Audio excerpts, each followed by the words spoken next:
every month, and that entrepreneur is featured in our video announcements on our Facebook page. They are interviewed as part of the VIP Entrepreneur Spotlight on the fourth Sunday. And so it's a wonderful thing of what we do for our entrepreneurs at Victory.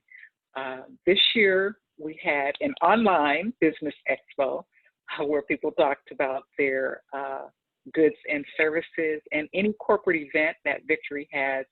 You also have an opportunity to promote your product or service as part of our corporate event as well. And if you're in the directory, we also do social media blasts about your business and those things that you have up and coming. Our other arm is education. So we want to equip our business professionals and entrepreneurs with the tools so that they can start, grow, and develop their business. And we want you to interact in the workplace as ambassadors for Christ by demonstration of Christ-like attributes in your business dealings. So we have workshops like the one you're at tonight, this grant writing workshop. We have another workshop coming up in November, which will be website development, and you'll be able to sign up for that workshop next week.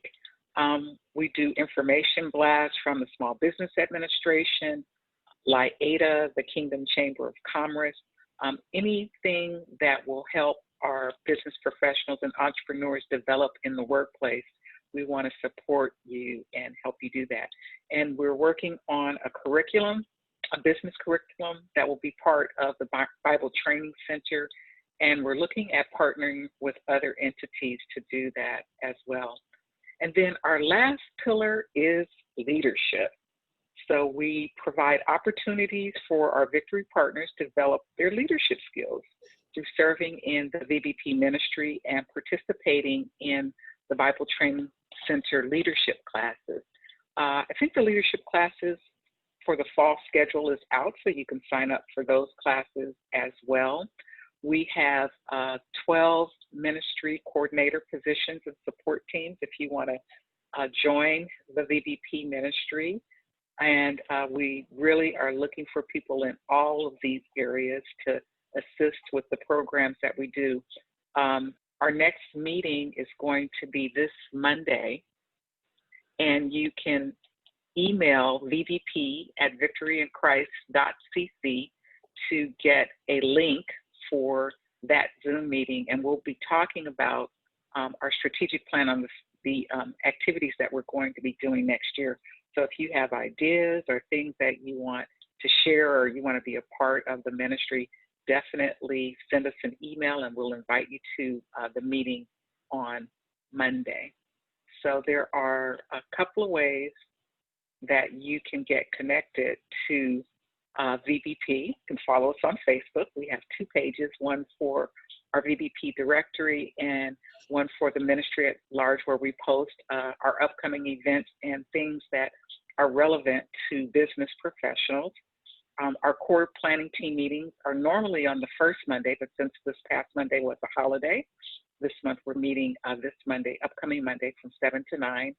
And we already had our think tank, but like I said, if you have ideas for the ministry or things that you would like as a business professional for us to offer next year, we will be finalizing our strategic plan this coming Monday. And every fourth Sunday, as I mentioned, we have our networking coffee break, our entrepreneur spotlight, and you can participate in our business directory if you are a serving partner at Victory in Christ Christian Center. So I'm going to turn it back over to David, who is going to introduce our speaker for the workshop this evening. Okay, David, you have to take yourself off mute. I think. All right, there we go. Okay, good. I was muted there and I could not unmute myself. Anyway, I want to thank everybody for coming out this evening to the Victory in Christ Christian Center Grant Writing Workshop. Our speaker this evening is Miss Sharon Jones, and she is the president of Solutions Matter LLC. And for the past 29 years, Sharon has worked as a funding strategist and church growth fund development manager. She has worked in the nonprofit section in living out her life's mission, which is to introduce financial growth opportunities that strengthen the financial base for churches, nonprofit organizations, and small businesses. She believes that every social enterprise should have the financial resources needed to impact communities and the world. She created the first non-traditional revenue program for the United Methodist Church through the General Council on Finances and Administration, which is now a successful sponsorship program netting millions of dollars in revenue.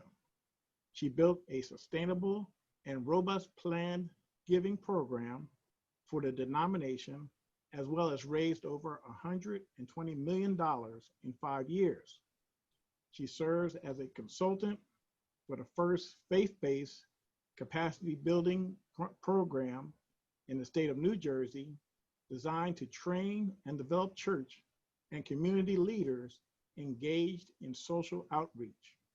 Sharon has a passion to help the local church and nonprofit organizations secure the financial resources needed to do ministry and serve people.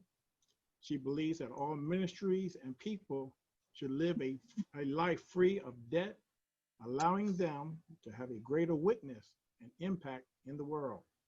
Currently, Sharon and Solutions Matter have been selected to lead the U.S. expansion of Global Platform Solutions, otherwise known as GPS, a virtual reality / augmented reality company based in Seoul, Korea.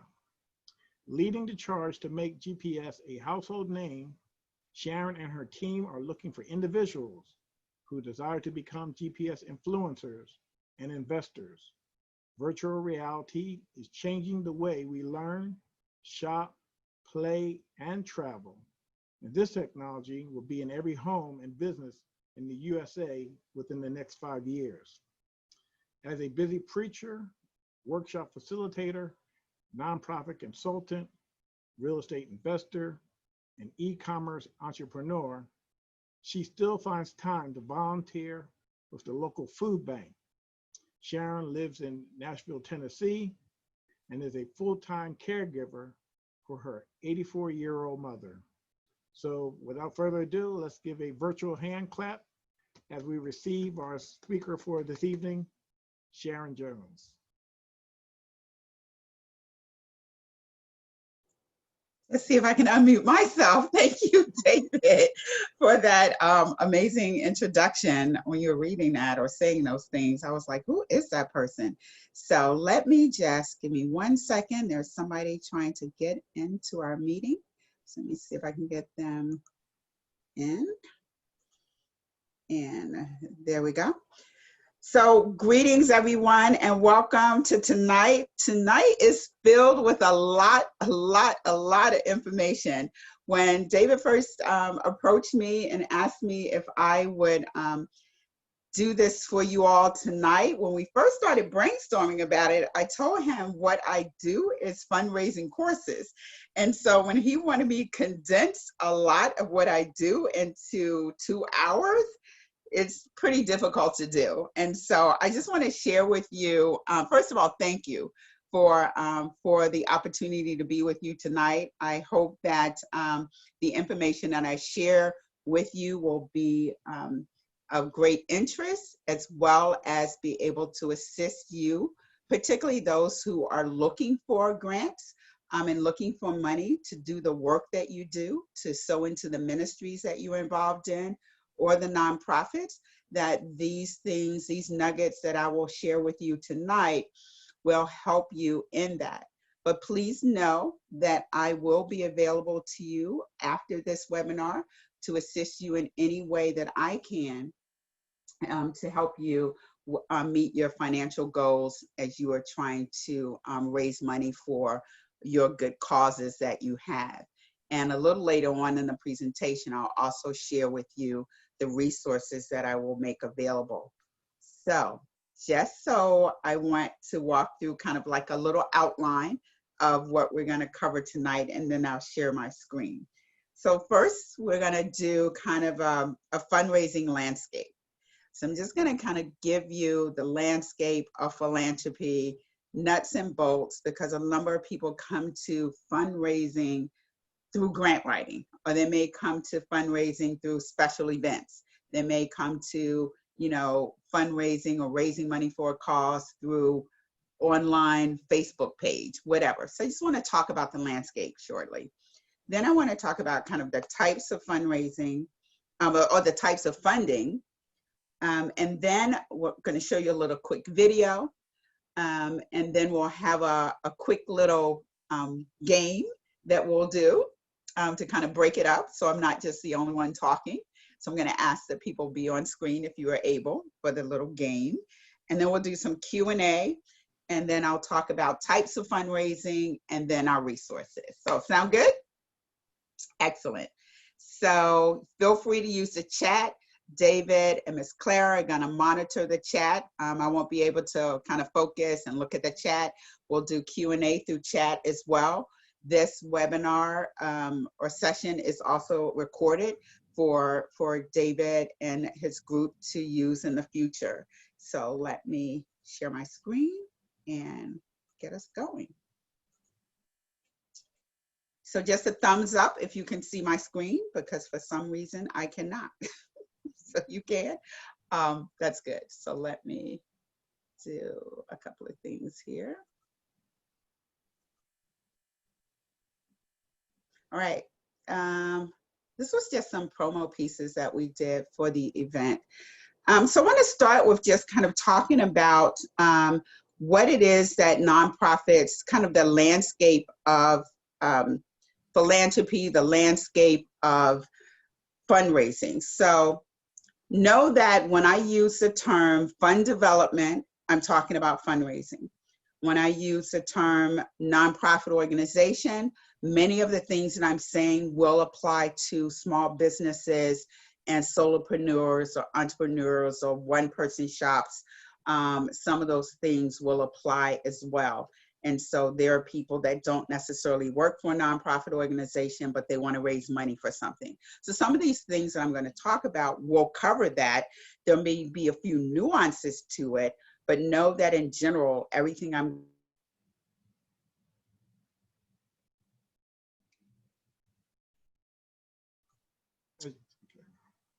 okay. I'm asking, people are asking to be unmuted. Can you hear me okay? Yeah, we can hear you now. Yes. Okay. So were you not able to hear me before? Yeah, you just went out for just a second there. Okay, all right. Sharon, I apologize. Every time I try to bring someone in, it's close to where you are and it mutes instead of. Oh, okay, okay. So I was thinking I'm it was try to be. All right, as long as it was, I'm not touching anything. Okay. No, I'll try to be more careful. No, you're good, because I can't monitor that because I can't even see it anymore now because I am sharing my screen. So I'm glad that you are monitoring who's trying to get in and looking at those chats, because I can't see any of that now. So what I was saying was nonprofits. So I just want to talk about terminology. So I'm going to talk about a lot about nonprofits, which is a 501c3 organization, which is under the IRS codes. And so a number of these things are going to fall into that.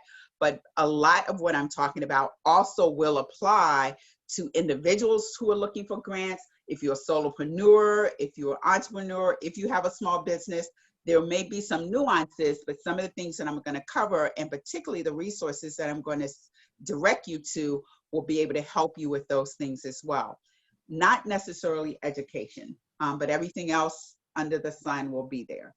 So organizations, ministries, nonprofits, they really invent ways to raise revenue every year. They do this as their mission to generate ongoing funding for the causes that we support. You've seen everything, the galas, the walks, the golf outings, the car washes, the food banks, you name it.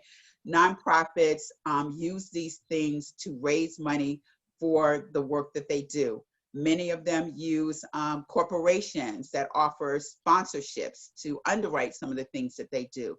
These are some of the typical sources that you would normally find for receiving money for a particular cause. But there's a basic set of methods that kind of forms the backbone for fundraising or fund development altogether. And so I'm going to walk through kind of what would be a healthy mix of income sources for a business, for a nonprofit, for a charity, in order that they may be sustainable, that they may really outlive kind of the grant. So we're talking about having multiple income streams for that particular entity. And so, you know, with the coronavirus hitting, you saw a number of charities and nonprofits and even small businesses go under because they were really relying on one source of income or revenue, if you would. And so we want to talk about, kind of walk you through some of the different forms of revenue or income, but I'm going to say stay in the revenue space for your nonprofit or for your business. The first is fees for service or sales of products. And so the fees for service is just what it says. You're exchanging a service for a free fee. Nonprofits do this. You'll see a little bit later on. I'll highlight two of them that specifically do that and do it well, raising millions of dollars annually as a result. But one of the things that the Center for Charitable Statistics has taught us is that public charities receive most of their revenue from individuals. Charitable contributions that come from individuals make up about 78% of all giving of all kinds to charities. So although the total income for nonprofits comes from an assortment of sources, individuals are the largest, coming straight from us writing our checks, us giving our tithes, us, you know, giving to the local food bank, whatever it is, those dollars are coming from individuals. And so that's one thing that, you know, I tell people when they said, okay, I want to get a grant, that's a really small piece of the pie. It's really the largest piece of the pie is going to come from individuals. And just a real life example of that, think about all of the GoFundMe pages now. Those GoFundMe pages aren't grants. Those GoFundMe pages are money that are coming from individuals that are giving through that entity. And so that kind of proves that thought really well. Corporate philanthropy is another area where we find that there's money set aside through either that corporate's foundation or through the corporate's marketing dollars. Those marketing dollars pay for sponsorships to the golf outing, to the run or the walk, or the different things that are occurring in our communities where we're wanting that corporate sponsorship to underwrite what we're doing. And so these things are really important because it gives you the ability to have a relationship with that entity, as well as increasing your visibility for the cause or the mission that you're relating to. So corporate sponsorship can be one time, that relationship, or it can really be long-term. It could be over and over again. If you think about the St. Jude Hospital, they have multiple corporate sponsors, and they have several multi-year sponsorships. If you think about the Jerry Lewis Telethon, if you would, multiple sponsorships from corporations, multiple years, and actually in that case, multiple decades. And so it's only when that entity's mission, vision, and values align with the corporation's feeling of social responsibility and their mission, vision, and value, where you can see that long-term success of a really good relationship. So it's not so episodic, but it's more really more long-term and sustainable. Corporations love sponsoring events as well, because it gives them the ability to have free advertising, and have their brand out there. I'm a huge tennis fan, and as you know, US Open is going on right now. And so if you look at all the banners around, from the airlines to, auto dealerships and all of these major sponsors that have paid millions of dollars to have their brand, their name, in front of millions of people. And so this is a great way to get your name out there and build a relationship as well. The next is a sweet spot for me, because I've raised millions of dollars through federal, state, and local governments. Federal grants are amazing. There are a number of different ones that have come down the pike recently, with the Trump administration and everything that's gone on with COVID. And so I'm not going to touch on those, but if you go to grants.gov, you can really begin to see all of the grants that are out there, not only for nonprofits, but for individuals and for small businesses. And then you can apply for those grants, and they're really easy to apply for. There's not a lot of paper.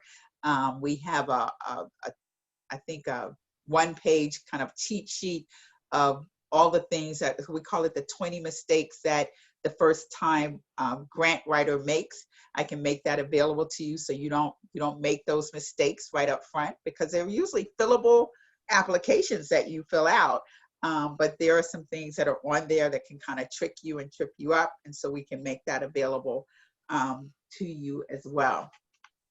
Federated funds is another one. Federated funds come in when we're talking about like United Way. United Way is one that is the biggest one that we know of that deals in this space around federated funds. But any kind of community foundation gives grants in this way, matching grants through your job, through different organizations. So this is kind of, again, another part of the landscape of development, of fund development and fundraising, looking for ways to get in the relationship with those entities that can fund you for multiple years. Because many grants are one time, but if you work the system well and correctly, you can have multiple years of funding coming into your organization. And now grant making for, let's see, public charities. So this is one that excuse me, I'm about to sneeze, I think, excuse me. Okay, I held it. Grant making in public charities. I love this because this is where the private foundations come in. So I listed the top 6 privately, excuse me, held foundations in the US that give millions of dollars across all sectors to individuals as well as nonprofits. With these, they have right on their website, they tell you what their funding priorities are. They let you know up front what they fund, what they like to fund, how much they fund, and they give you the application process. I love, love, love these because they make it so easy for you, because they've been doing this work for decades. My first success with writing a grant to a foundation was with the Robert Wood Johnson Foundation.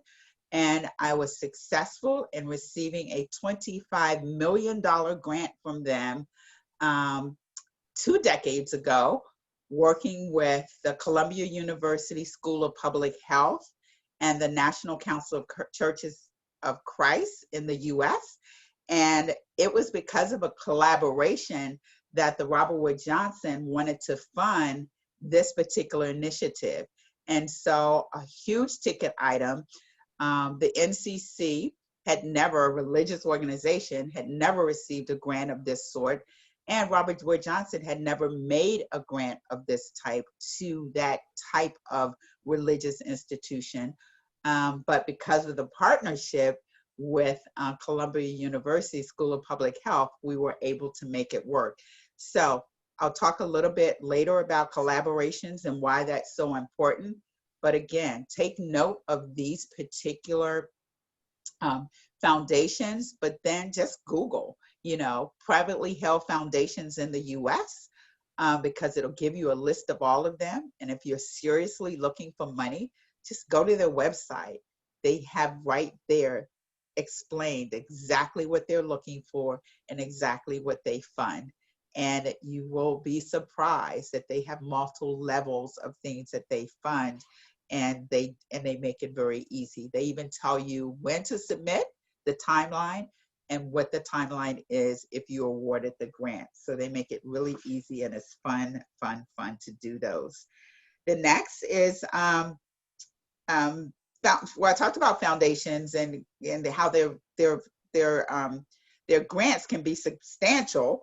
I didn't realize I put this slide in here because I talked about the Robert Wood Johnson Foundation and how they gave the $25 million grant. And so when we talk about substantial, we're talking grants that are hundreds of millions of dollars that they give, but you have to find their sweet spot, and you have to have the right partners at the table, because they're not going to just give it to one entity.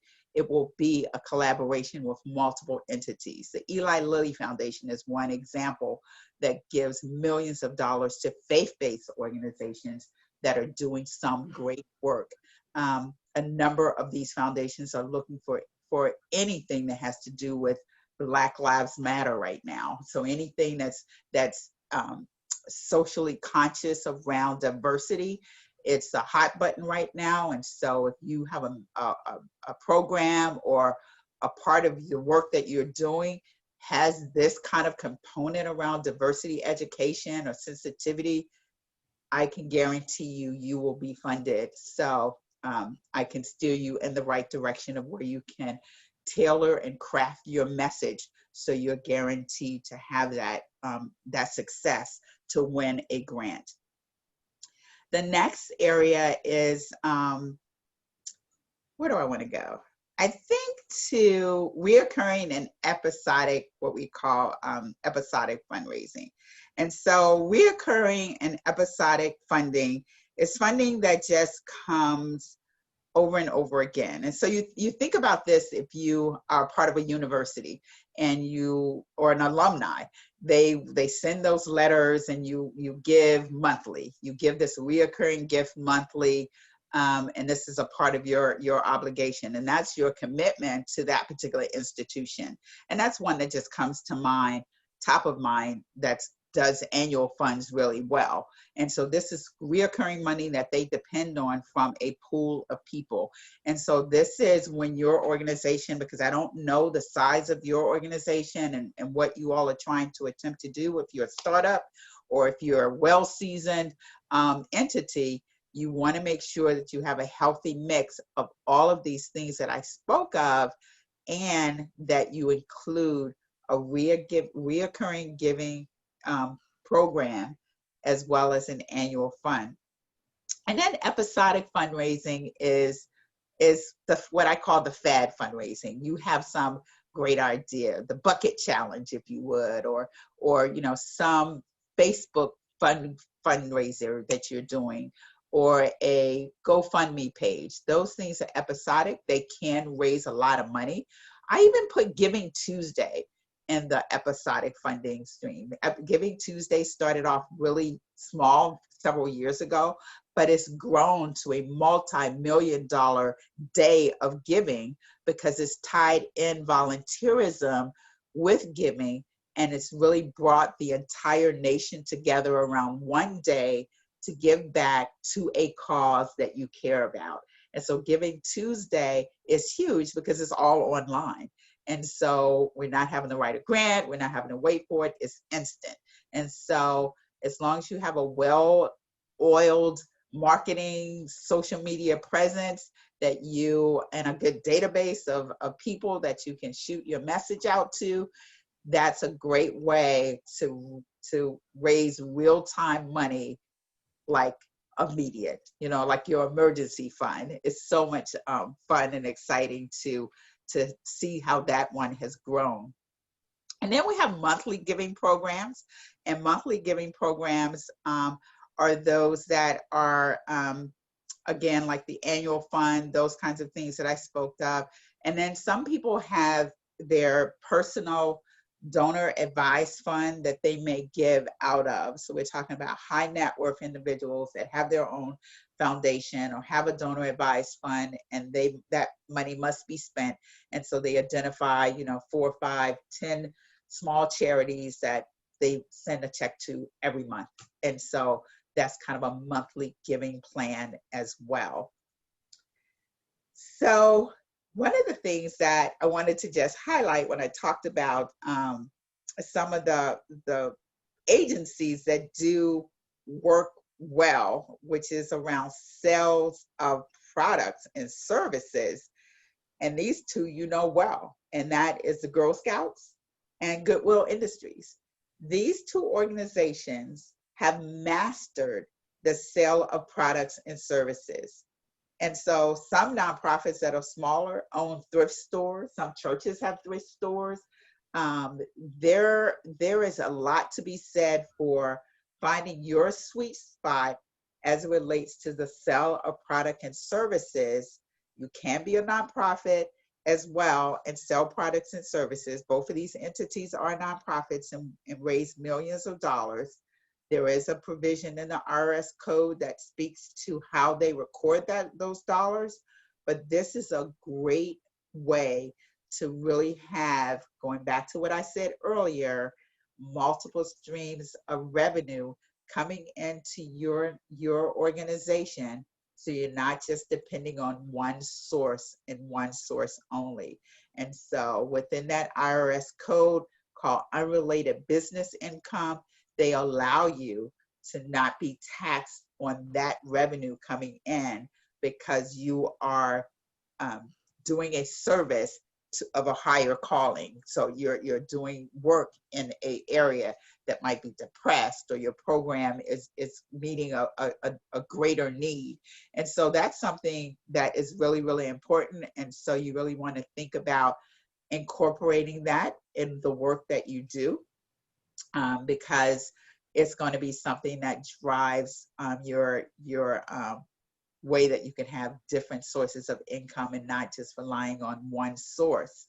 Multi-year grants are important, so you want to make sure that once you are funded with a grant, that you report well to that funder, because many times when you do, they will extend that grant or even increase it because you've shown where the money is gone and how much good you've done.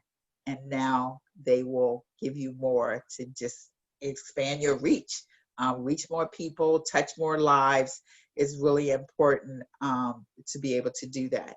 And so I'm going to talk about 2 more things and then sort of stop and ask for some questions.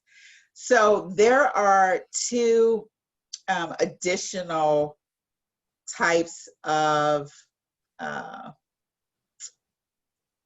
funding that I want to speak about, and that's capital campaign and plan giving. So a capital campaign is a time-limited effort by a nonprofit. It is their effort to raise a significant amount of money to fund a purchase of a building, a renovation of a building, a specific project that they're having, whether it's research or a global initiative, whatever it is, it's usually huge, millions of dollars, and it's usually one time. And so I usually think about capital campaign as a brick and mortar need, such as building a building or renovating a building, purchasing a building. And then the second is planned giving. Let me just say another word about capital campaigns. Capital campaigns have a beginning and they have an end. And so it's millions of dollars within a specific time frame because you put that need out. And so you'll see hospitals have capital campaigns all the time because they're building a wing, and they usually hit up 5 or 6 millionaires and they name the building after them. And so it's a beginning and an end. Hospitals will get at that. Larger organizations have capital campaigns. Universities have capital campaigns often because they're building a dorm or a new building on the campus. And so that's where you'll see that often, and it lives. But I had the opportunity to be involved in a $12 million capital campaign for a local church in North Jersey that was looking to build a building for their community development corporation. And we were able to raise $12 million for the building, had some collaborating partners, and had multiple revenue streams coming in to support the capital campaign. So that's really important because the sky is the limit. And then planned gifts. Planned giving is something that is unique. It is definitely something that is in the well of the wealthy, but everybody can play in this space, in this sandbox. Planned gifts are usually gifts that come from a charitable gift annuity, come from like a donor advised fund. Like I mentioned earlier, a planned gift can come out of a person's IRA, if you would. Say, for instance, individual reaches that magical age of, I think it's 70 and a half, 71 years old or something. I think it just changed recently. And they have to take mandatory distribution and they don't need that income.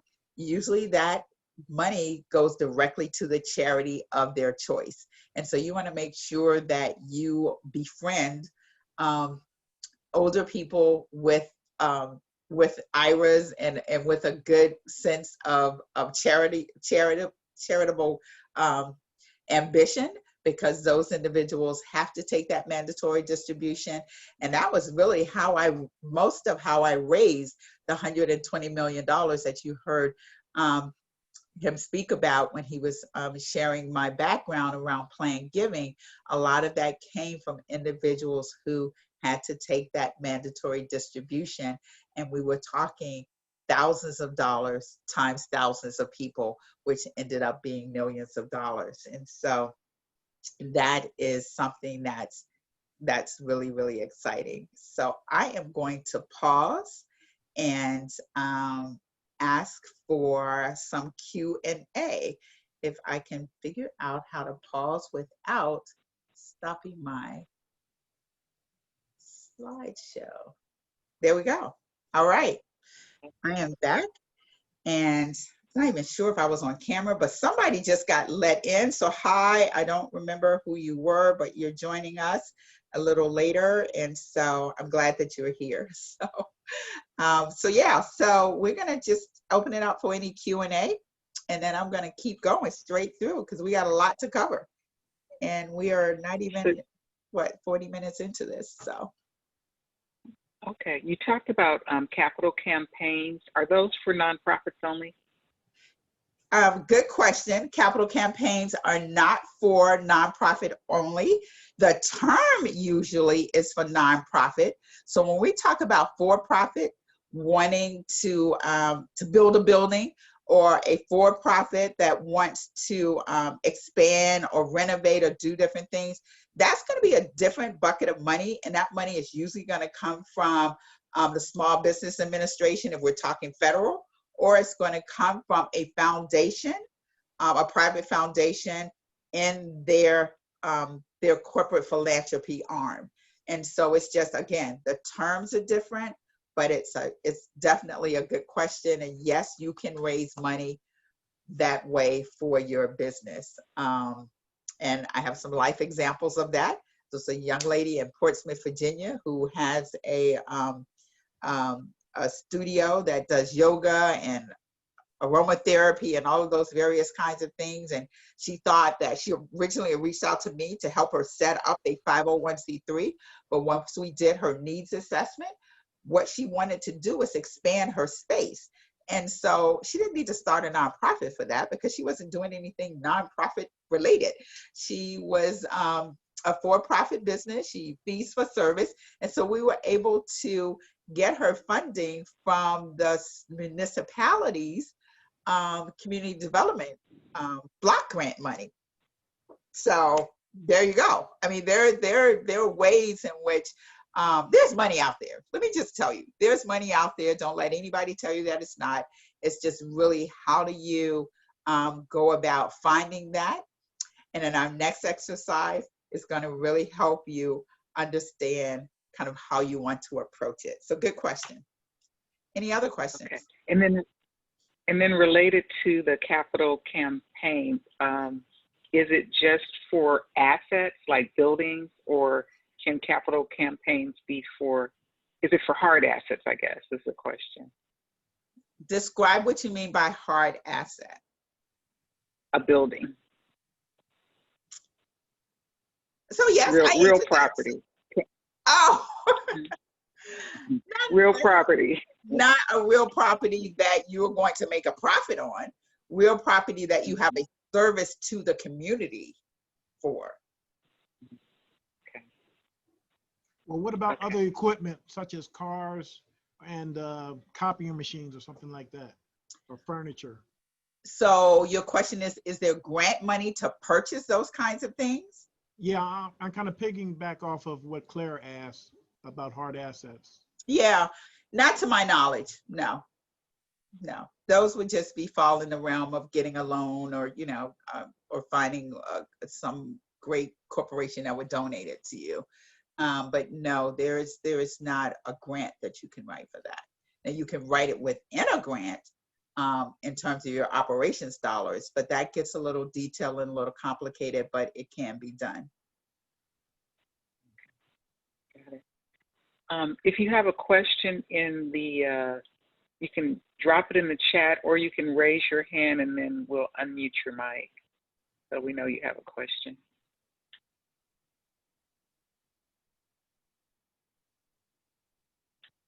I feel like I water hosed you all. It's a lot of information. Just want to take a pulse right now to make sure you all are okay, because I'm just going to take a breath and a little swig of water before we now get to some of the fun part. No other questions? Okay. Actually, that was a lot of information. I didn't realize that there were so many, I guess, categories of money and how the money comes. So you mentioned the 20 mistakes chart, and people are interested in getting that cheat sheet for the 20 mistakes that you made. There was another thing you mentioned: privately held foundations, and having to set up a partnership or a collaboration, because you said that they don't give money to individuals or individual entities, so to speak. So what would be the best way to find people to collaborate with? Oh, that's great. So great question. So because there are thousands and thousands of charities out there. There are thousands and thousands of great causes. And so within the last 5 years, funders, and that would be any person, any entity that's giving money out for the sake of the good of all, they have said, wouldn't it be better if people got together of like minds and came to us, the funder, because they partnered? And so Miss Clara might be good with the tutorial program.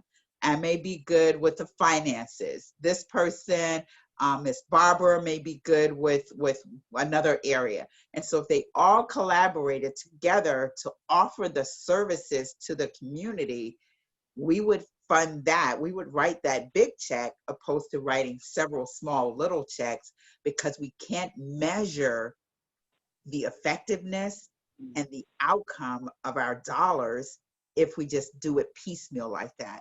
So that's sort of part A answer to your question, of kind of their methodology around why they want to have collaboration. And collaboration also around accountability too, because you have these multiple services, and it's like, why not people get together to offer several services sort of under one umbrella? So I think that private foundations have gotten wise, and they've said, you know, we want to, and actually I shouldn't even just say private foundation, the government does it too. The government funding is this way as well. I sit as a reviewer for the Department of Health and Human Services. I review grants on a committee, grants that come from all over the country. And the very first thing that is one of our criteria is that anyone submitting a grant or any entity submitting a grant must demonstrate that they've done a feasibility study. This further gets to your question, because they want to know that you've surveyed the community, because anybody can come up with a bright idea and say, I'm going to start a nonprofit, and then right down the road or 10 miles down the road, there's another group that's doing the same thing. So they want us talking to each other. They want us to do a feasibility study, a needs assessment. Is there a real need for what you're trying to offer, what you're proposing to offer? And can you get together and collaborate with each other to bring the best minds together to do this work, because we'll fund that. And so that is something that I believe, I just love it, because I've been in this work for, it'll be 30 years next year.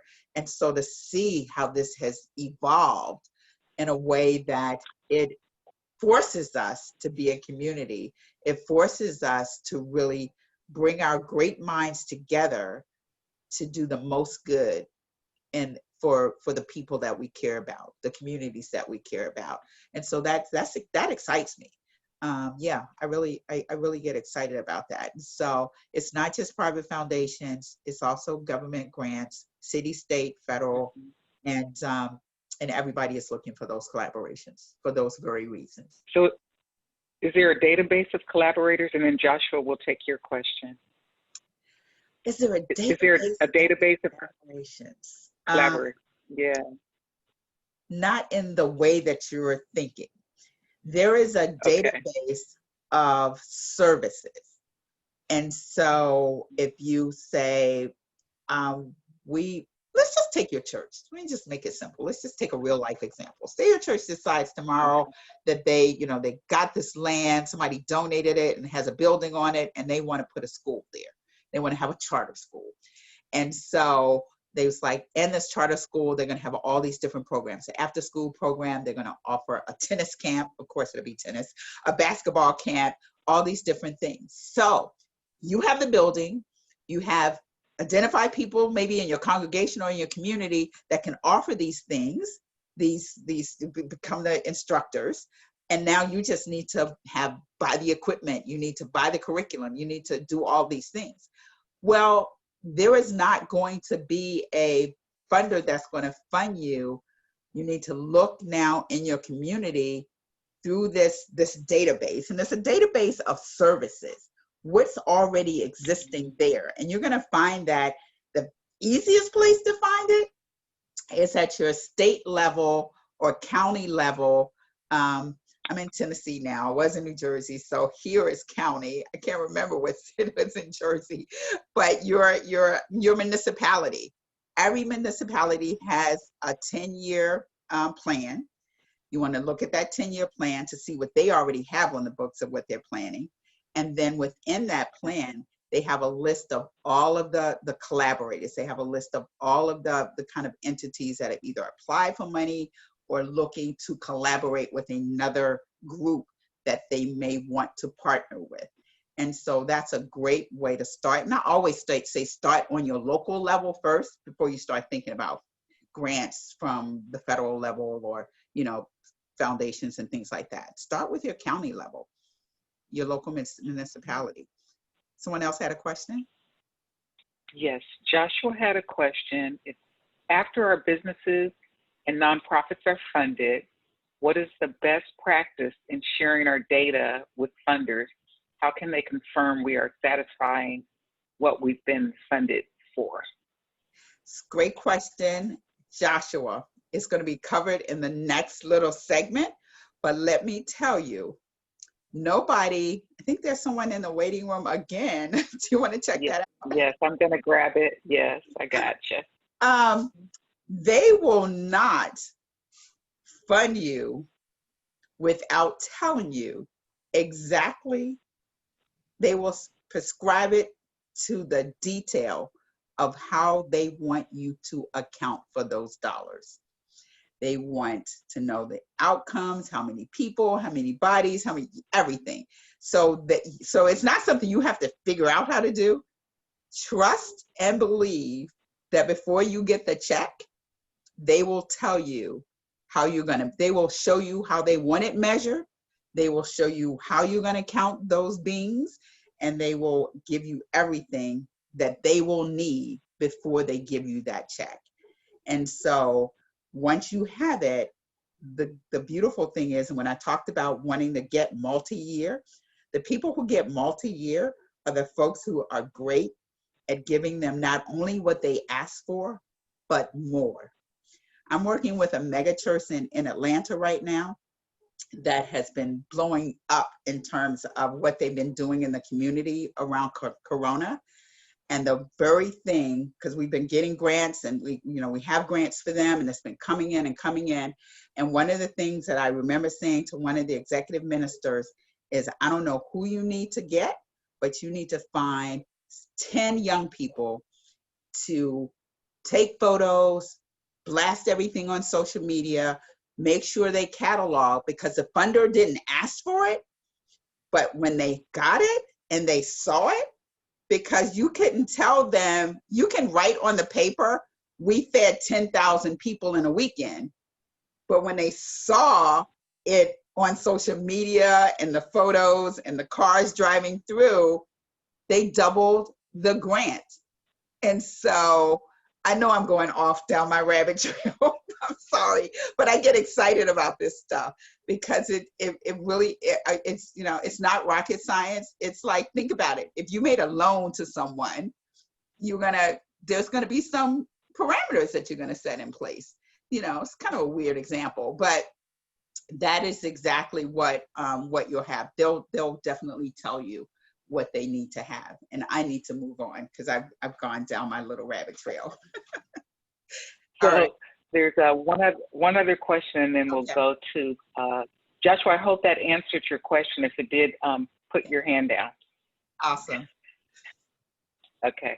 So this is from Lori, and she's saying, I believe B corporations are a relatively new business structure. Are the funding sources discussed familiar with B Corp or social enterprises? I don't even know what that is. So you could educate me. I'm sorry. I don't. Who's asking that question? Well, Lori Phillips. So we'll come back to that. Yeah, Lori, let's have a conversation offline, because you can educate me. And maybe it's just not in my preview, or the terminology is different, but from what I've heard, it's not something I'm familiar with. Okay. All right. Okay, great. Okay, cool. All right, so I am going to. So we're going to keep moving. Keep moving on. Let's see.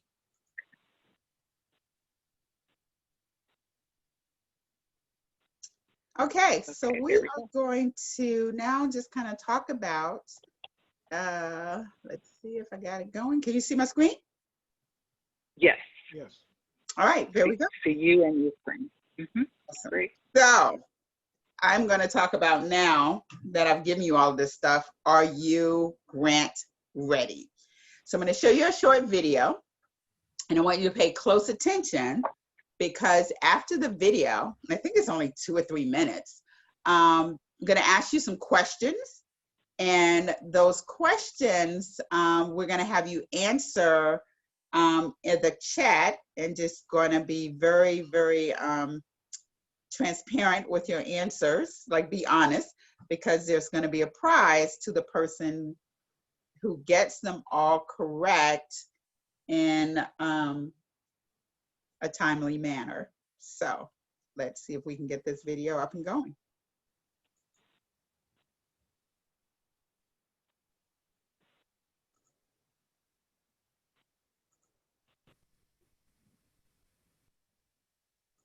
Are you starting a nonprofit or trying to launch a new initiative for your community?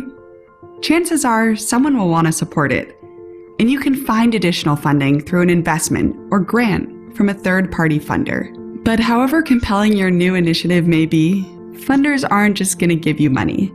They're going to need evidence that your organization is operationally sound and ready for funding, to have the confidence that their grant dollars will have their intended impact. You can provide that evidence through the grant application process. Your grant search and application process starts with thinking like a funder and knowing what they're looking for.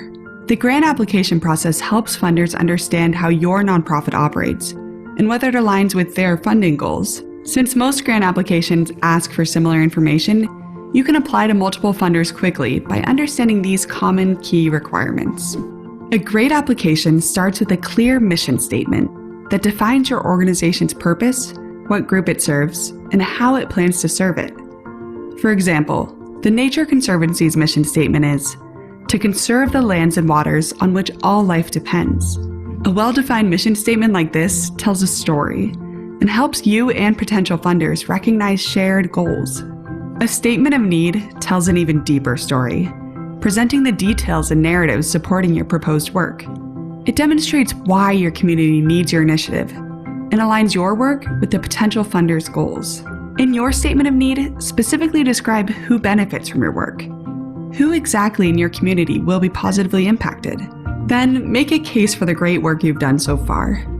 Outline your program's recent successes and describe the anticipated impact of future funding. You should back up your claims with data, but you want funders to emotionally connect with your work and the people it serves too. So include personal stories about community needs and how your great work will address them. Next, you should demonstrate a solid operational strategy directly tied to your mission. So be prepared to share your strategic or business plan, especially if you're a new or early stage nonprofit. This will tell potential funders your organization has the motivation and sustainability to achieve its goals. Next, you need to demonstrate that you have the leadership and staffing required to carry out your mission. You should have an engaged board of directors that meets regularly and an executive director who manages daily operations. Identify key personnel and tell their stories. Include their expertise and accomplishments and how they can directly support your initiative. Next, your application must include a detailed and realistic budget for potential funders to analyze. Be prepared to justify staffing expenses and why you need each team member to accomplish your goals. Include a budget worksheet too.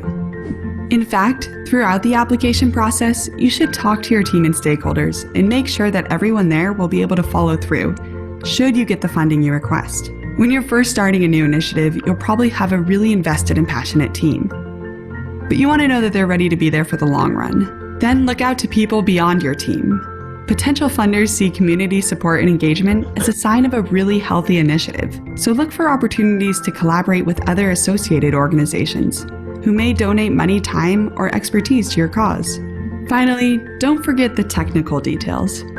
Your organization must have its 501c3 federal tax exemption status if you want to receive funding. Some funders will allow your exemption status to be in progress during the grant application, but it must be awarded eventually. Make sure you know the legal requirements of the grant application before you apply. Grant funding can be a great opportunity for your nonprofit to get the support you need. So when you're applying, make sure that you include all of the elements that will strengthen the case for your worthy cause.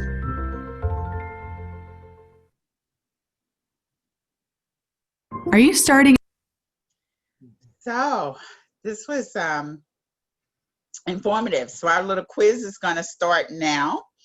And we're going to just check your knowledge.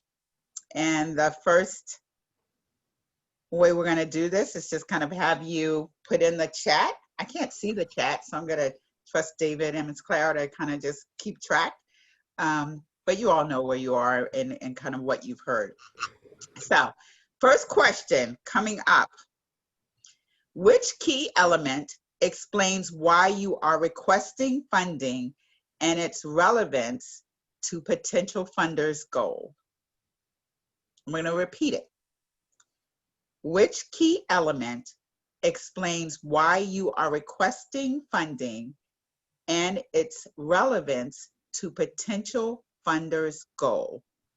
Is it budget, strategic plan, mission statement, or needs assessment? I'm sorry, needs statement. feel like I want to have the Jeopardy music. Dun, dun, dun, dun. I can't see anybody, so I'm gonna need you to like tell me when people give a thumbs up when they've answered the question. Because for some reason my multiple Oh yeah, about not everybody has chimed in yet, but okay. We'll wait a couple. quite a few people have chimed in. So has everybody got their answer locked in? We'll give you 30 seconds. Or should I do my little timer thingy here? Yeah, that would be great on our phones. I should have thought of that. Yeah. So are we taking the first person with the correct answer? Yes. Okay. Got it? Let me let. I want to let this person in, and then we'll. People are still coming in. They're still Oh yeah. Oh yeah. Oh my Get it. I guess get it when you can. Yeah. Okay, so if you could repeat the question and give the answer, and I'll give you the first person who has the correct answer. Okay. So, which key element explains why you are requesting funding and its relevance to potential funders' goal? And the answer is need statement. Or statement of need? Mm-hmm. Same Yep. thing? Yep. Deborah McGee was the first person to get it. All right, Deborah. Congratulations, Deborah. Mm-hmm. So we'll tell you all what you're going to get. Keep that name. You write the name down. I'll tell you. David, can you keep track? I got it. All right, great. Okay, perfect. All right, next question. Potential funders are more likely to fund your cause if it is clearly defined and consistent with their own organizational goals. Which key element best does this? I'm going to repeat it. Potential funders are more likely to fund your cause if it is clearly defined and consistent with their own organizational goals. Which key element best does this? Is it budget, strategic plan, or mission statement? Okay. Oh, I forgot to set the timer. Sorry. So I was going to put mine up too, because it's like, this could go on forever. Okay, just about, not everybody has chimed in. We probably have a 50% response rate. Okay. I'm going to go. Okay. So if you could, everybody has the same response. So if you could repeat the question and give the answer, and then I'll tell you the first person who got it correct. Okay. Potential funders are more likely to fund your cause if it is clearly defined and consistent with their own organizational goals. Which key element best describes this? And I'm going to have the first person who said it, if they could unmute themselves, they can tell us what it is. That would be Solana. Solana, can you unmute yourself?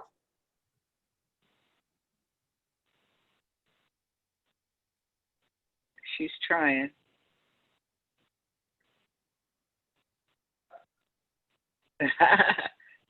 I guess not.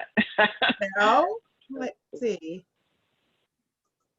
Let me see if I can. I think the host has ask to to unmute her. Okay, so I asked to unmute. Can you unmute now? Yes. There you are. Okay. It kept coming with this pop-up. So mission statement. You are absolutely correct. It is mission statement. All right, Mr. David, get her name down as well.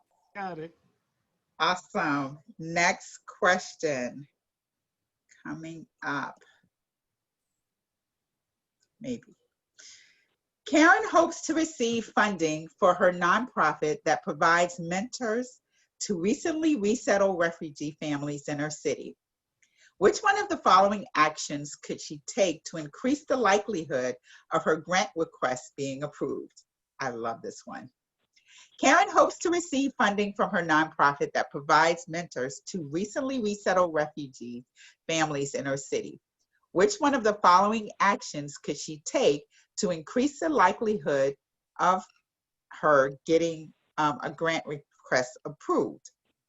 Personally design website for her organization, partner with local churches to obtain meeting space and resources, purchase office space in the wealthiest part of town, purchase billboard advertising on a high traffic highway.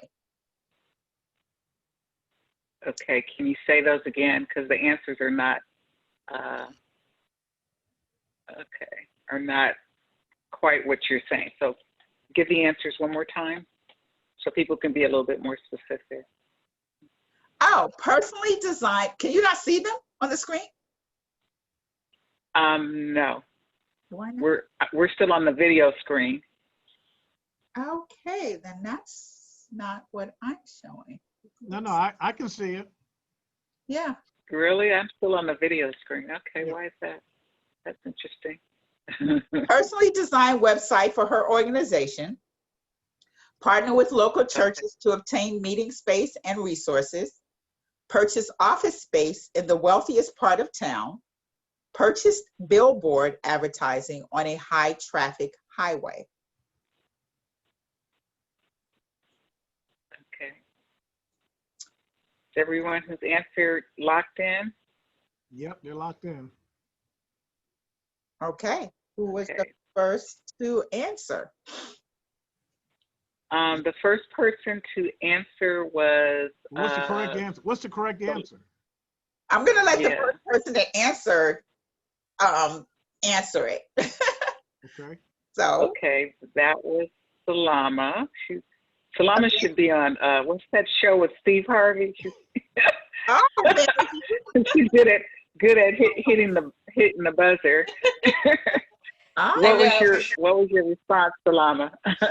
I said collaboration. I was talking about partnership, you know. So basically getting with other people in the community to be able to help you to get the funding. If you're working with a team, then you're more likely to be funded. absolutely. You are dead on. Partner with local churches to obtain meeting space and resources. I just couldn't dwell that home enough. That partnership and collaboration is key to getting any grant funded. Good job. Last one.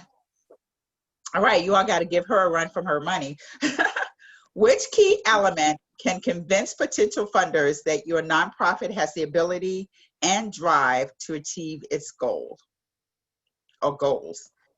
Which key elements can convince potential funders that your nonprofit has the ability and drive to achieve its goals? Budget, strategic plan, mission statement, or need statement?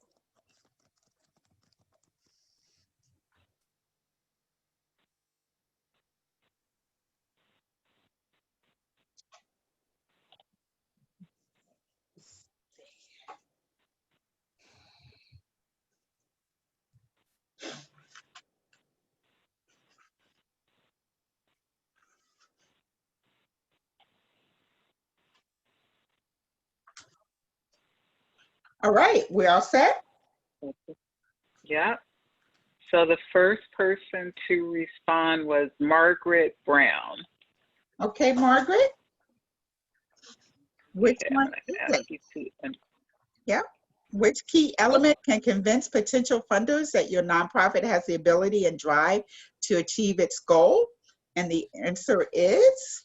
Strategic plan. You are absolutely correct. It is the strategic plan. Man, you guys are so smart. Thank you for that. Just wanted to break it up a little bit so I'm not just being like the talking head. Anybody have any questions or struggled with that? I think that video was pretty self-explanatory and actually really kind of highlighted in a nutshell everything I was talking about earlier as you're approaching the grant cycle and approaching grants funding. All right, I'm going to move on. And I'll tell you at the end what you won. All right, so let's talk about federal government and some of those grants that are recent, and many of them that are available now, of acquiring federal government awards. The government awards not just millions of dollars, but billions of dollars every year. And they have about 2,800 programs. It's a lot of programs. A lot of programs that they fund through. A lot of entities that they use to channel this money back to U.S. citizens through these models. And the amount of available funds have increased significantly because of the coronavirus pandemic. Many of those funding agencies have more money now to give for all sorts of things, but primarily anything to do with what's happening in the climate in our country right now. And so what I would advise any serious grant writer or any serious grant seeker to do is to go to the gov site. And I've just blanked on what it is. I just told you a second ago. Grants.gov. Thank you. Grants.gov, yeah. .gov. Why did I just blank on it? Go to that site, and every funding entity is there. They will detail for you what they're giving to, what the criteria are. Many of the grants are, they're hundreds of pages. Don't let that deter you. There's an art to reading them, because you can look at the first thing. It's like, what's the program, what's the purpose, and what's their intention before you start reading through hundreds of things. They will tell you how much they give. They will tell you the date to apply. They will tell you the deadline to apply. They will tell you how to apply. Many cases, they actually have a grantee pre-meeting that they will do a webinar that they have scheduled for you to go on and listen to them explain to you how they will give you this money. And so anyone who's serious about getting a federal grant, first go to grants.gov, locate, your funding agency. If you're in healthcare, if you want to do something in health or education or human services, social services, education, find your niche, look at what's available. They have a laundry list of dates, times, deadlines, and then you want to then look at what the criteria are.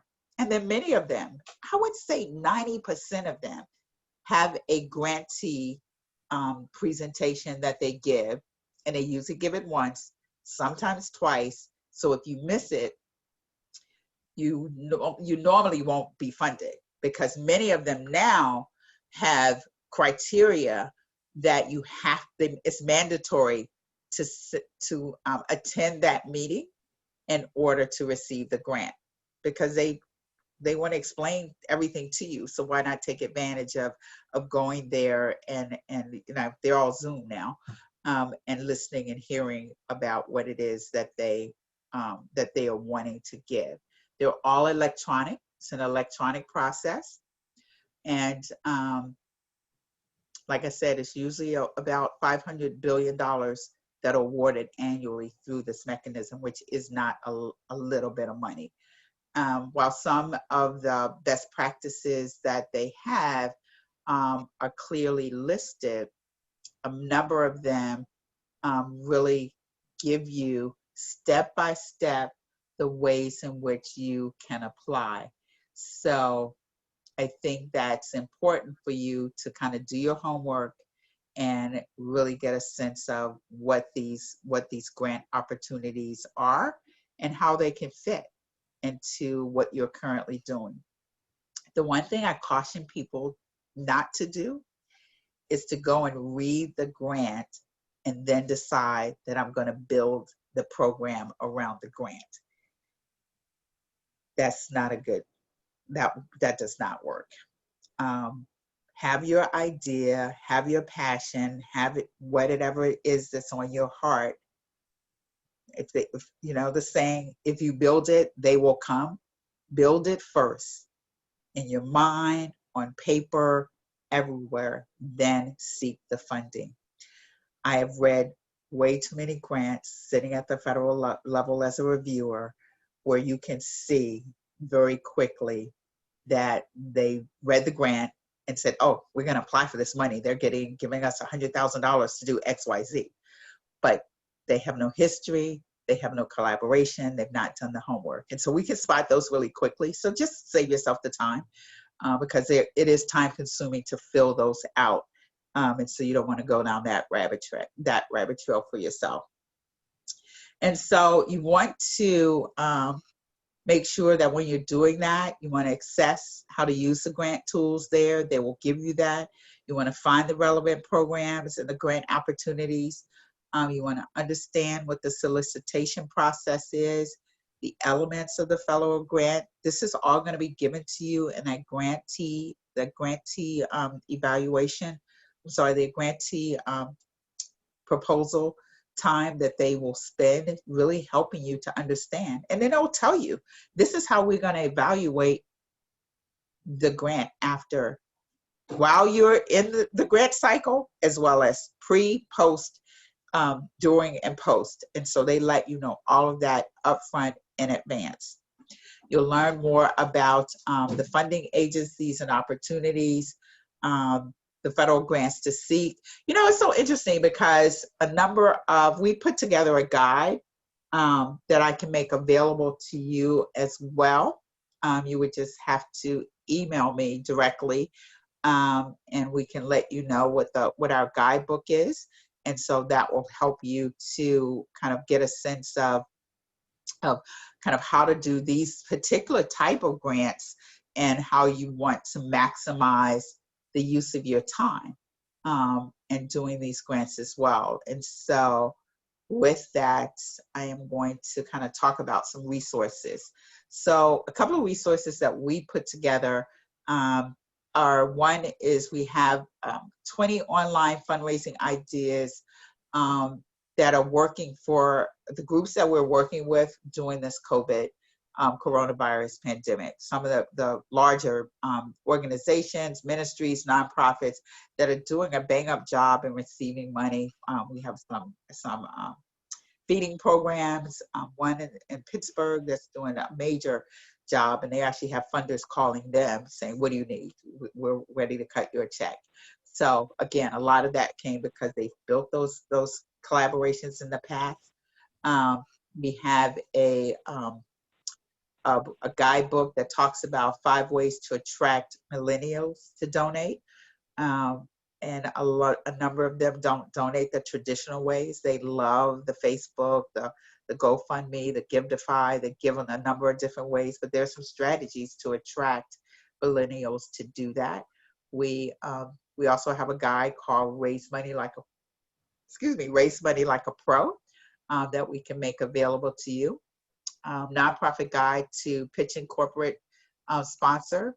In this guide, we give you everything you need to know about sponsorship, no matter what size your organization. I guess I should have said this. And I said to Sister Clara and Brother David earlier that my assistant was out for the last 2 days. And this was the last slide that she was working on. So I see that there's some gaps here. So I did not, there were 2 resources that are not on here that I want to make available to you as well. So the online fundraising assessment, all of our guides are downloadable. So, you know, that's going to be good for you because then you can just print it out or put it on your desktop or whatever and just read through them. And then we have a 44-page guide that lists what are the most creative ideas that we found around how you can map out your entire year. This is the only one that we charge for. It is huge. It's amazing, but it's a year of creating fundraising ideas, and we charge for it because it took us 5 years to put it together. It is downloadable as well, but it is a way that you can map out your entire year of fundraising. You are using the mix of everything that I've talked about earlier to really have a successful and robust fundraising plan for the work that you're doing. So with that, I am going to come back to you all and stop sharing my screen and take a breath and ask if there are any questions.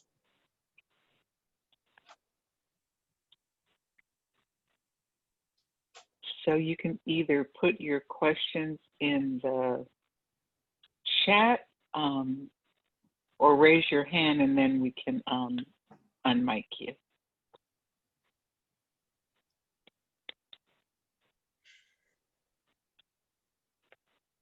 So I want to make sure that the young lady, was it Laura or whoever, I want to make sure that you connect with me because I want to know the program you were speaking of, and then we can talk about it because I really want to get a sense of what that is, and so we can collaborate a little bit on that. So I'm really excited about that as well. Is there any resource for those who want to have, oh, it's gone. Okay, Laura, you have mine. Oh. Yeah. It says from Asia Warner. It says, is there any resource for those who want to have nonprofit with for-profit businesses? Oh yeah, absolutely. So that's when I was talking about the example of the Goodwills and the Girl Scouts. All the nonprofits that I believe are successful are those that have a built-in revenue stream that it's kind of like fee for service that they may do, or they may have sale of a product, but I don't necessarily have a resource for that, but I'll be more than happy to coach you on that one-on-one. If you have, if it's feasible for your organization to do that. So I'll need to know a little bit more about your organization and what you're attempting to do.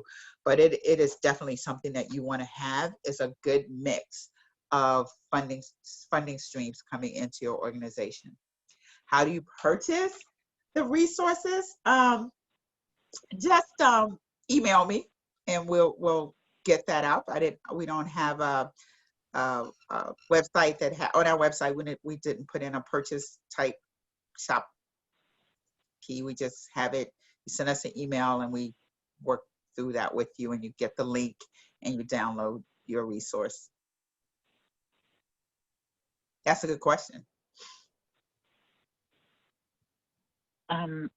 Lori, can you unmic and talk about what the social enterprise is, just in case someone else who's in the chat also has that. Can you hear me? Yes.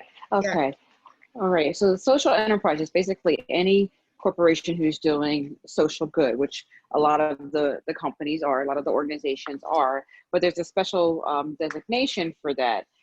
I incorporated my business as an LLC for profit, and I ran into all kinds of issues as far as funding and how to do what I need to do to really get started. And I was introduced to a lady who said that I may want to really start thinking about a social enterprise. And with that designation, there's certain types of funding that you're more eligible for. And then she also suggested the B Corporation, which is a benefit corporation, which from what I believe is relatively new. And I don't think all states have that corporation. New Jersey, which is where I am, they have the benefit certificate, but you can't form a benefit corporation. So it makes it, just a little bit challenging. So the structure for that is different than just your regular LLC, but they're all for doing something socially good, whether it's something for the environment, social services, which my business is. I think some things are, art related.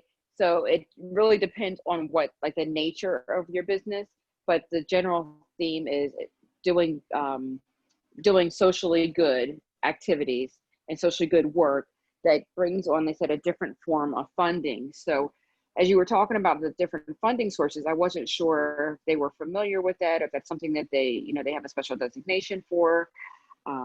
I'm still learning this whole process. Like I said, I started my business and then I kind of stopped because I didn't know where to turn. So I'm just now learning a little bit more about all of this. So I can't give you a wonderful, dissertation on what this is, but I can just tell you the basics of what I've learned so far. Yeah, and I definitely have never heard of this. And I'll be curious to know what states they're in. And it will be a great asset for me to add this to our portfolio of services for our clients. And so I saw someone put up the website. Is it bcorporations.org or .com? Right. It left, so I didn't see it anymore. So yeah, so that's something that, thank you. I love it when You're welcome.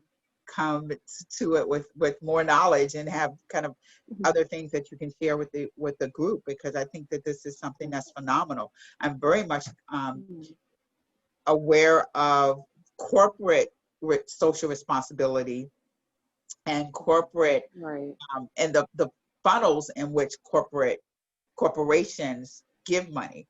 Many people think that they approach a corporation and that money comes from one place in the corporation. There are about 5 to 7 giving entities within any corporation. The low-hanging fruit for individuals is to go to the corporate foundation, because they'll go to the website, they'll click on corporate responsibility, and it'll direct them to the foundation. But there are 5 to 7 other places where corporations give to not only nonprofits, but to individuals. And so I'll be curious to see if this is a part of that mix, and this may have been formed out of that. I don't know. So that's exciting to me. And definitely, let's keep in contact. And this is what I do. So if you want to be running your nonprofit and your social services and let me do the legwork or the research, I'll be more than happy to, because it's going to help all of my clients, to really have this knowledge. So thank you so much for sharing that. Oh, you're welcome. Thank you. Thank you. Yeah.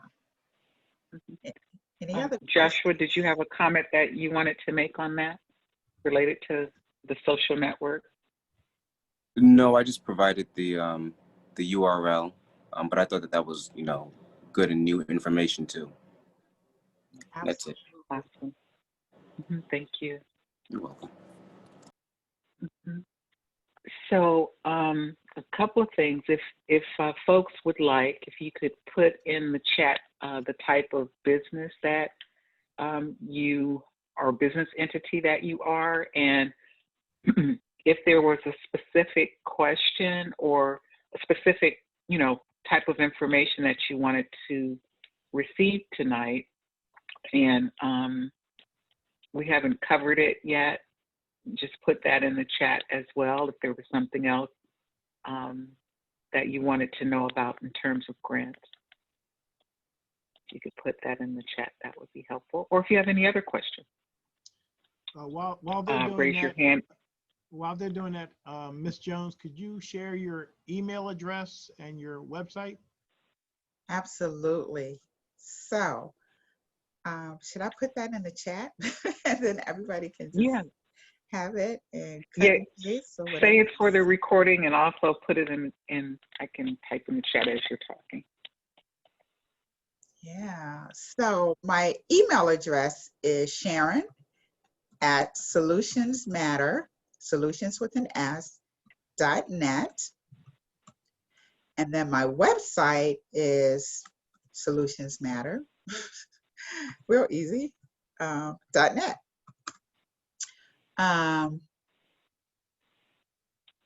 And so I am going to give my mobile number, and I would like the individuals who answered the questions.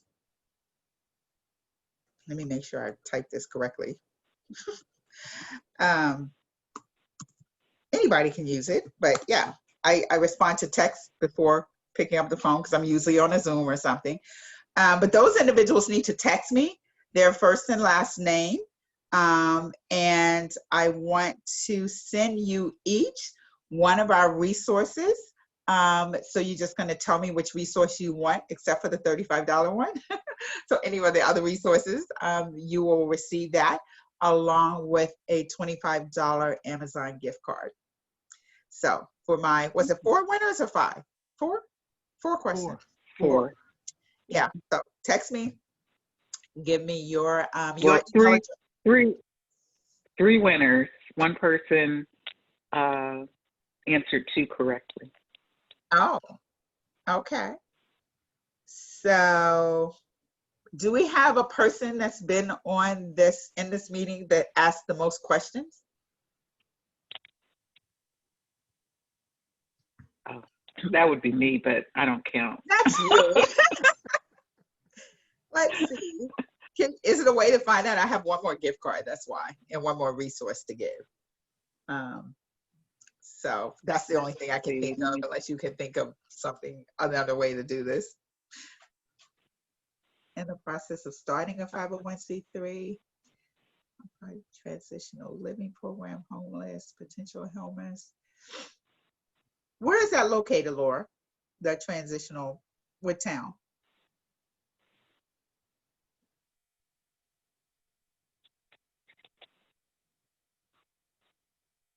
And while she's responding, there's another question. How do we make money by writing grants was the question. I like that question. Clean, made beauty, advocate. Love, love, love this. This is great. All right. How can you make money writing grants? We did build this as one of the things that I would talk about.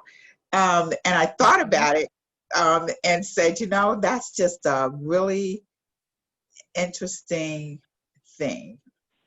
So can I tell you how you can make money right away writing grants? Is that you can subcontract with my company. And I can teach you the tricks of the trade. And the reason I say that is because we're swamped and we're looking for grant writers. And so that's your first way you can immediately, because it's booming right now. And the other way is probably to whoever this person is that asked that, or you can just, there are a couple of websites that I can send you the links, and I don't know how to do it right now, but just text me or actually email me. All of you can do this if you want the answer to that question, because I have a resource list that lists all of those types of places where you can go to get trained to become a grant writer, a consultant in this fundraising space. And so it's like, and we do a certificate program for folks as well, but I will outsource that to you so you can actually get up and running. Because there are some basic things that you need to know up front before you get started and hang out your shingle to start charging people. So you want to get some good to-dos and some training. But there are a lot of good resources out there for it. Some of my really good friends are doing that kind of training. So, and I love that. So, and you said you had a list that you could give us? Yep. Okay. Just somebody Someone email me and remind me. Looking I'm for saying a lot that I'm gonna do, and Nisha's not here. Someone says looking for your mobile number. Okay. You said you were going to give out your mobile phone number. I put it in. So let's see. I'm gonna do it. It's not showing up for some My reason. email either? Really? I put in your email and your website, but I think my message went to something else. 615.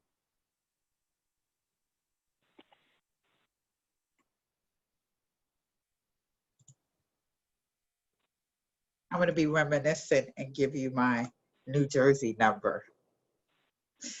Alrighty then. Yeah, I do have several. So because I'm talking to you all in New Jersey, I will give you my New Jersey mobile number. You are special people to have this number, let me tell you. Indeed. Okay, Indeed. you asked who asked the most questions. Yes. It would be Joshua. He actually asked 2 questions. So Awesome. So Joshua, you too receive a $25 Amazon gift card and a resource of your choice.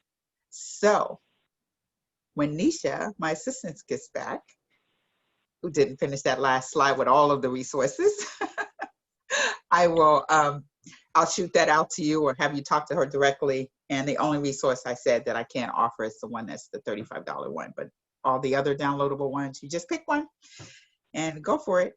Yay. So I'm excited that you all were agreeable to play that little game with me. It's the first time that I did it with the little video and the questionnaire. We do a lot of these webinars, and I'm usually just talking. And so I want to incorporate more, more video and more. We're going to do a panel the next time I do this for another group. So it's just a little bit more interactive. So yeah, I think it's fun. And you all are welcome to be invited as well. Great. I don't Okay. have anything else. The last chance, if you have a question, raise your hand and we'll unmute your mic. well, I have a question while they're thinking. I have a question. Is there a certain order in which we should apply for grants? In other words, should you put in for local municipalities before you apply for a foundation, before you apply for a corporation's grant? That's a great question. And I would say that it depends on what your entity is. I would really need to know what that is before I could really answer that question. Yep.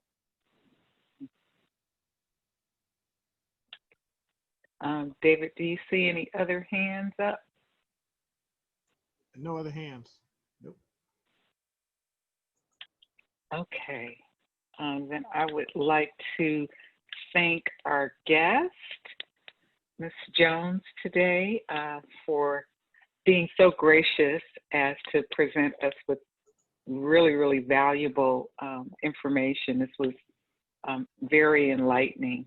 I think there's an opportunity for those people who are interested, you know, if they utilize you as a resource. There, like you said, there's lots of money available for businesses, for profits as well as nonprofits to further their service in the community. So I just want to thank you for joining us today.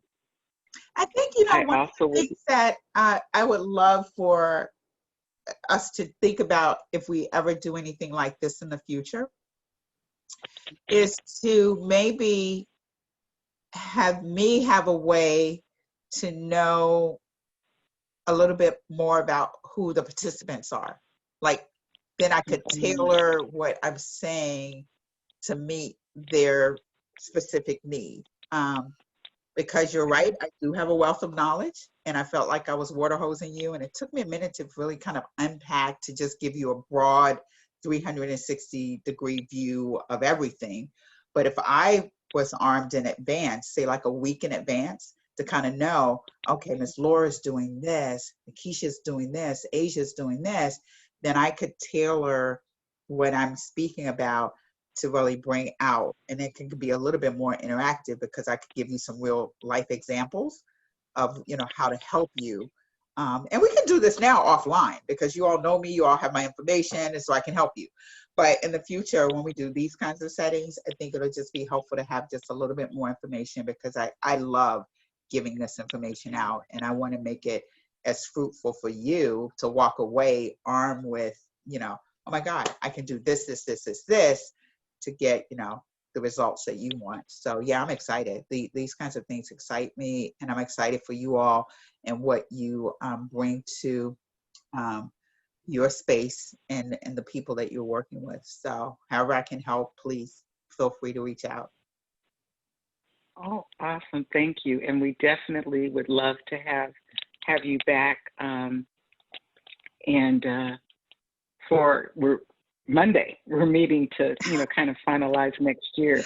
So we will pencil, yes, we'll put you on the agenda for another workshop that's more geared to the participants. Thank you, thank you, thank you. Just definitely appreciate all that you've done this evening. And I also would like to, thank those of you who showed up. This was a great, great, great value. And, I'm glad that you were able to benefit from it, and invite everyone for our fourth Sunday. David, what's the date on the fourth Sunday? I'll tell you in a minute here. Okay. Okay, on the fourth fourth, Sunday is the 27th. the 27th, yes. So you can go to the VBP website, Victorious Business Professional website on Facebook, and sign up for the coffee break. It's an awesome networking environment. It's not live, but it's an awesome networking environment, so we can actually share and collaborate, because that's one of the things that was a great takeaway from today, just the partnership and collaboration as a way to, grow bigger, be stronger. So I appreciate that feedback as well. That was a takeaway for me. And if you have any takeaways, email them to vbp@victoryinchrist.cc. We'd love, or post it on our website. Actually do that instead. Post it on the VBP website, your takeaways from this workshop, and shout out Ms. Jones. We want to support her and what she's doing as well. So is there anything that you'd like to announce that you have upcoming that we can support that you're doing, Ms. Jones, before we log out? Oh, absolutely. So you heard in the intro that my company has been asked to lead the expansion for a virtual reality company. And so if you're interested in knowing more about that, shoot me an email. There is a 15-minute video presentation that I do. That's just an overview of that. What I will tell you is, because of COVID, this virtual reality is exploding. The company is based in Seoul, Korea, expanded to Japan, and now in the US. And it is something that I am working with a number of major denominations that normally, religious denominations that normally gather, where there is nobody gathering with 20,000 people in a convention center. And so we are looking to have this immersive technology for them to be able to still meet, greet, do the things that they need to do, but people can do it from the comfort of their home, but still feel like they're at that particular environment. And if you didn't know, the NBA and the NFL are now using this technology, and it's just been blowing my mind to see how you can now purchase a ticket to, your favorite NFL team's game, be at home on a particular headset device, and be sitting at the 50-yard line watching your team play as if you were there. Wow. And so it is amazing. And I just tell people that if you missed out on Amazon, Microsoft, Apple, or whatever, you don't want to miss out on this opportunity, because it's huge to kind of look at what's to come in the short years. I mean, it's like we're talking 2 or 3 years. This is going to be in everybody's home, just like cell phones. So pretty excited about that. And so we do events to kind of talk about it with people who want to use it in education. I'm working with the school system right now that's saying, hey, Zoom isn't working for us. Kids aren't paying attention. They have too many distractions. And so when they found out that they can upload their own curriculum and have these kids immersed in their classroom environment, it's a no-brainer. So that's what's got me excited right now. That and the myriad of other things that I do. But yeah, shoot me an email or a text and say, hey, I want to know more. I'll send you out that video, take a look, and I'll point you in the direction you need to go. Okay, so there are investment opportunities available for that? Absolutely. Yeah. Of course, the money woman would ask that question. I love how you think. Yes, so the email is in the chat, Barbara. If you didn't see it, I think it was, I'll do it right now. yeah. If I can spell right. All right, there it goes again. Sharon at solutionsmatter.net. Got it. Okay. Awesome. Awesome. Thank you so much. Brother David, if you could, if there aren't any other comments, suggestions, questions, if you could close us out in prayer. All right. All right. Well, we want to thank everybody again one more time for coming on out. And this was really exciting. And hopefully by the next time we have Sharon, we will have developed ideas and programs and projects that we're ready to go and start working on, and Sharon can just take us higher. So this was just the introductory level presentation to make sure we're all on the same page on the ground floor level, and so hopefully next time when we have our ideas, we'll be ready to go. So if there be no other questions, no other comments, no other concerns, let us close out in prayer. Father, we thank you again for this exciting moment, exciting time that we're living in. We thank you, Lord, for all the business opportunities and ideas that you have implanted in our minds. We thank you for the speaker tonight, Ms. Sharon Jones. We ask you to bless her because she has been a blessing to us. We ask you to bless each and every one that attended tonight. We ask you, Lord God, to percolate and plant these ideas and let them germinate and grow in our minds and in our hearts, because we know that you will use us as people of God to touch the world and bring about a change in our society. We ask you to be with everyone tonight and be with everyone's family. In Jesus' name we pray. Amen. Amen. Amen. Thank you so much. So I would say go safely, but everybody's at home, so you don't have to travel anywhere, but go to bed because you can't go out. That's right. Let me know how you want me to get you this video as well, the recording. VVP at victoryatchrist.cc. Okay, perfect. All right. I'll put that in the chat too. Great. So you can have that for your first use. Perfect. And Sharon, Awesome. I'll be in touch with you, Sharon, to get the resources that you had indicated that you would provide, and then Claire, you will figure out a way to distribute it to everybody that attended tonight. Yes, we can definitely send it out to everyone who was in the meeting this evening. Right. Perfect. Okay. All right. Thank you, guys. Take care. God bless.